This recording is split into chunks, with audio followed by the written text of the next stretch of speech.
Hello, kumusta muli mga kadayo? Papasyalan po pala natin ngayong araw yung ating ipinunlang mga gulay. Kasi hindi ko nagawang i-video noong nagpunla ako mga kadayo. Binagyo po kasi at ilang araw po na wala po kaming kuryente. Kaya nung nagpunla po ako, hindi ko po nabidyohan kasi lobat din po yung cellphone ko. Tara mga kadayo, pasyalan natin yung ating mga punlang gulay.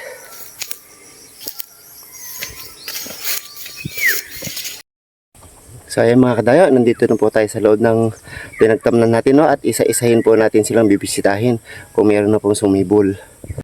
Unahin po natin dito. Ayan, dito sa puting alugbati po ay wala pa rin pong sumisibol. Tingnan po natin yung iba. Dito naman po, nagtanim po ako ng singkamas. Ayan po. Wala pa rin pong sumibol. Ayan, wala pa po. Wala pa rin pong sibol ang ating singkamas. Dito naman po yung ating pechay at mustasa. Tignan po natin. Wow, very good. Ayan po. Ayan na. Yung ating pechay po ay meron na pong sumibol. Ayan. Pang 4 days po nila ngayon. Pechay po. Ito. Ayan. Tsaka mustasa. Dun sa bandang baba ay mustasa naman po yun. So itong ating pechay po ay ayan, nakakatuwa naman po. Meron na pong mga sumibol. Palalakihin lang po natin ng konti yan. At ililipat na rin po natin dun sa mga ibang binungkal po natin. Tignan po natin yung pechay. Baba po tayo. Takpan po uli natin ito. Ayan, may mga tumubo na po. Nakita nyo po. Ayan, oh. Wow. Ang ganda naman. Ito naman po si Patani. Ay, wala pa pong sumisibol. Pero mga ilang araw sisibol na rin po yan. Wala pa pong sibol si Patani. Ayan. Tignan po natin. Tanggalin po natin isa-isa. Para hindi po masira yung mga punla, ano.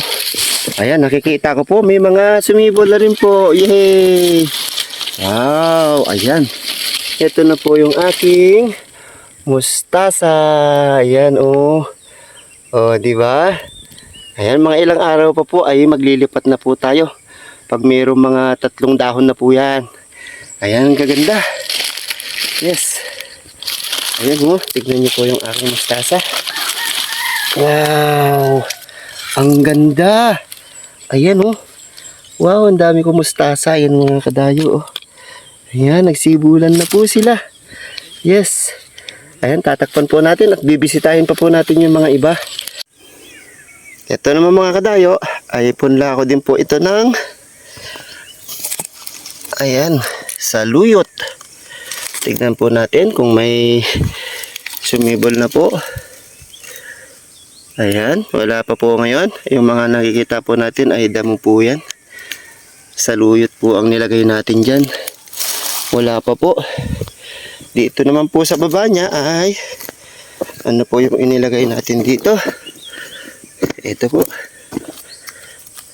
Yung purple eggplant. Wala pa rin po siyang sibol. Okay lang po yan. Mga ilang araw sisibol din po yan. Bisitahin po natin yung iba. Ayan. Kung mapapansin nyo po yung mga butas po, ang tinanim ko po dyan ay okra. Ayan. Ayun. Tumutubo na po yung okra natin. Ayun, oh. May mga lumalabas na po tayong okra. Ayan. Ayan, oh. Tumutubo na po yung ating mga okra. Oh, ayan, lumabas na po ito. Ayan yung okra po natin. Tumutubo na po sila. Yung iba hindi pa po lumalabas. Kailangan pa po siguro ng ulan. Dito naman po, ang pinunla po natin dito ay ayan, bell pepper. Wala pa rin pong sumibol sa kanila. Dito naman po, ang itinanim po natin dito ay tignan po natin kung ano po yung tinanim natin dito, ano. Ayan, may tumutubo na po. Ay, may mga pumuputol. Ayun lamang. May tumutuka po sa ating pananim. Ito po ay red sitaw. Ayun, tumubuo na rin po sila. Ayan oh. May mga umuusli na po. Ayun. Tsaka meron na rin po lumabas. Ayun, lalagyan po natin ito ng ng gagapangan nila Ayan oh. Meron na pong ilang lumabas. Ayan. Sa 4 na araw po nating pagpunda po dito, ay meron na po mga sumibol po sa ating mga ipinunla lalong-lalo na po yung nandoon yung ating pechay at mustasa. So ayun mga kadayo, natutuwa naman po ako at yung mga iba po ay may mga sumibol na po katulad po nung ating okra, yung ating sitaw, yung ating pechay at mustasa. May marami na pong sumibol. Mga ilang araw pa po pag medyo malalaki na po sila, ililipat naman po natin sila dyan sa mga nabungkal na lupa. Ayan, meron pa po tayong binungkal doon. Ayan. Saka meron pa po tayo dito sa likod. Diyan po natin ililipat yung ating mga mustasa at pechay. Ang saya naman dahil napakarami pong tumubo sa ating mustasa. Ayan. O nakikita niyo po yan mga kadayo. Ayan, ang daming mustasa oh. Ayan. Tapos doon po sa taas, yung pong pechay. Ang dami na po. Nakakatuwa na po silang tingnan. Ayan po, ito po yung ating pechay oh.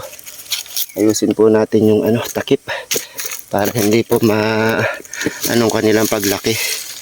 Ayan oh. Dami na. Babalikan po natin ito mga ilang araw at maglilipat na po tayo Ang ganda naman tignan.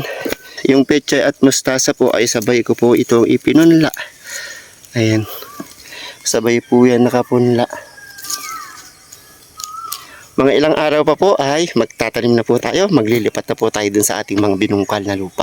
So ayun mga kadayo, ito po yung update ko dito po sa ating gulayan.